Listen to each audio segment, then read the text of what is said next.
Welcome back. This time we get to think together a little bit about Hebrew wisdom literature.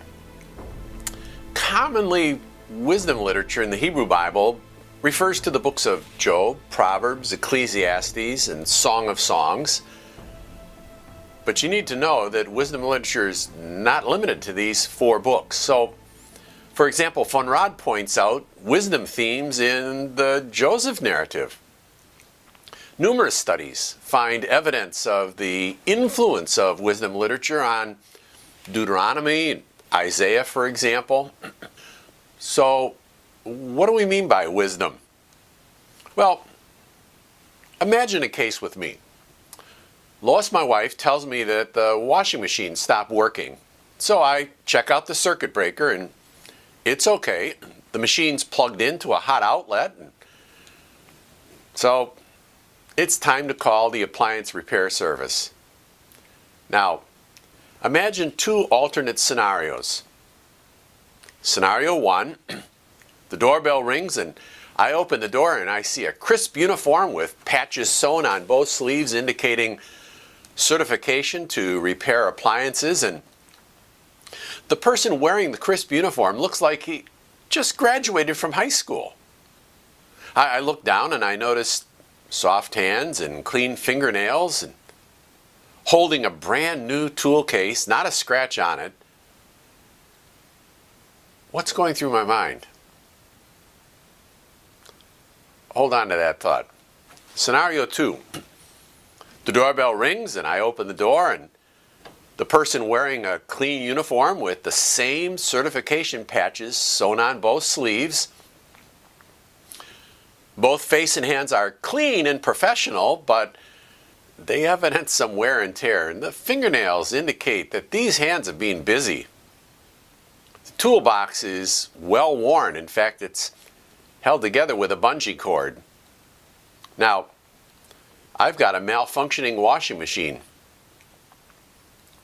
Which scenario am I the most comfortable with? Why? In terms of formal training, both seem to be equally qualified.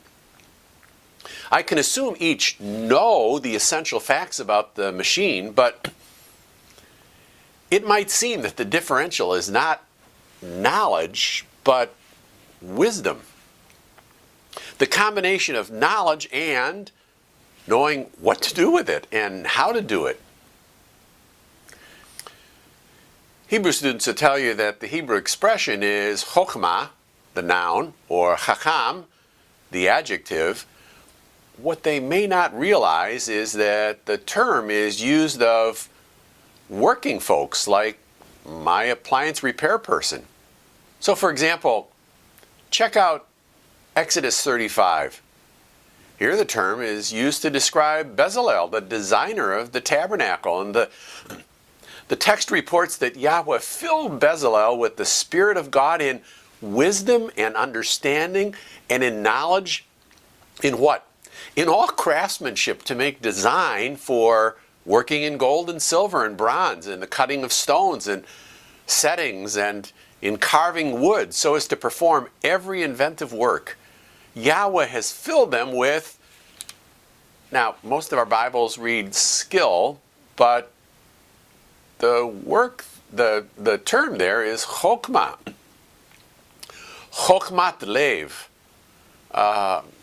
wisdom of heart, or a heart of wisdom, to perform every work of an engraver and a designer, an embroiderer and a weaver, and a performer of every work and makers of designs. So you get the idea that the distinction between knowing something and knowing what to do with it and when and how, that's the wisdom piece. In Jeremiah 9, Jeremiah uses the term to describe women skilled in writing and performing laments. Isaiah uses it to refer to military strategists in chapter 10. So you can see wisdom involves more than knowledge. It involves a dynamic, diagnostic, and then practical application skill. we see that much of biblical wisdom literature is focused on relationships. Relationships at the family level as well as on the broader society. It addresses covenant values and ethics and morality that flows from a covenant relationship with Yahweh, who is absolutely sovereign. So we're told, trust in the Lord with all your heart. Don't lean on your own understanding. In all your ways acknowledge Him, and He will make straight your paths. So, one hallmark of wisdom literature is that it's meant to be educational, not merely informative, but transformative. And this requires conversation and reflection and then application to real life situations. It sort of conjures images of the first and second Karate Kid film.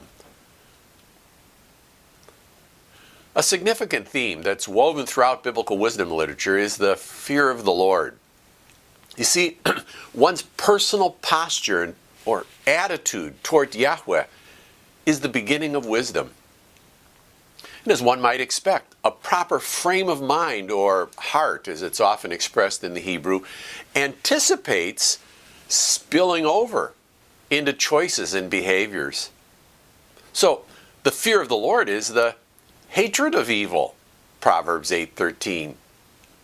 And be not wise in your own eyes. No, fear the Lord and turn away from evil, Proverbs 3:7. So, what have we been thinking about? Wisdom as it applies personally to the follower of Yahweh. But the biblical notion of wisdom is broader than that. In fact, biblical wisdom envisions a universality to wisdom. Look at Proverbs 8, where, starting in verse 4, wisdom personified speaks for itself in the first person. And now, take a look at verse 22 and following. You see, wisdom claims she was around before God started creation. Ages ago I was set up at the first, before the beginning of the earth, 8:23. Well, one implication is that wisdom is to be found in general revelation, in natural law. Think about it. We'll see in a bit.